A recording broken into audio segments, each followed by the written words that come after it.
مفتی عابد صاحب، آپ سے سوال کا آغاز کرتا ہوں کہ نبی اکرم صلی اللہ علیہ وآلہ وسلم رمضان کے آخری عشرے میں عبادات کو کیسے بڑھا دیتے تھے؟ اور پھر آج تو یعنی سردار الیوم ہے،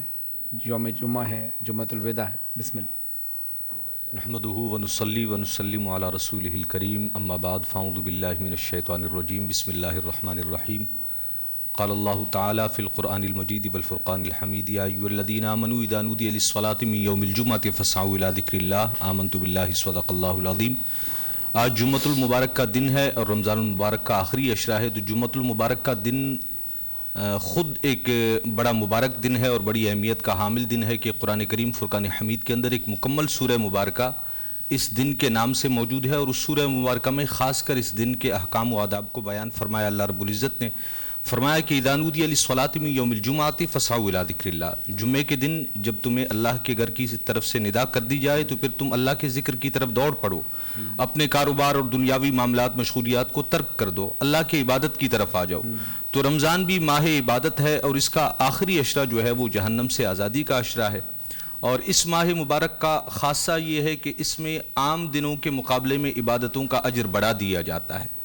یعنی جمعہ تو عام دنوں میں بھی بڑی برکت والا دن ہے، رمضان کے علاوہ بھی اس کا ثواب وہ اپنی جگہ ہے، لیکن ماہ رمضان مبارک میں جب جمعے کے لیے کوئی اہتمام کرتا ہے، تیاری کرتا ہے، تو اس کا اجر بھی اس کے لیے دگنا ہے۔ اور اس اعتبار سے کہ رمضان مبارک کا آخری جمعہ ہے، تو رمضان اللہ رب العزت کی طرف سے اس امت کے لیے، اہل ایمان کے لیے ایک بہترین تحفہ اور نعمت ہے، اور اس کے رخصت ہونے پر، جس طرح اس کے آنے پر بندہ مومن کا دل خوش ہو جاتا ہے، اس کے رخصت ہونے پر دل میں حزن و ملال بھی رہتا ہے۔ تو بندہ مومن کو چاہیے کہ اپنے اعمال کا احتساب کرے، جو مہینہ اس نے گزارا اس کے بارے میں سوچے کہ کیا وہ اللہ کی رحمت سے پا سکا، کتنے وہ اعمال کر سکا، کیا وہ اعمال اس حد تک تھے کہ اللہ کی بارگاہ میں قبولیت کی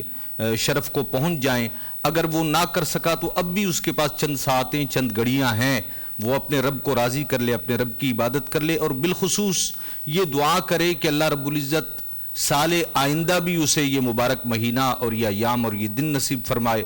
تو اس آخری جمعے کو ہمارے یہاں اہتمام کے ساتھ جو ہے وہ ذکر و اذکار کا، تسبیحات کا اہتمام کیا جاتا ہے، اپنے رب کو راضی کرنے کی کوشش کی جاتی ہے۔ آج بھی جو ہے یہ آخری جمعۃ الوداع کا جسے عنوان دیا جاتا ہے، آخری جمعہ ہے، تو اپنے اعمال کا محاسبہ کرنا چاہیے اور عبادات کے لیے کوشش کرنی چاہیے۔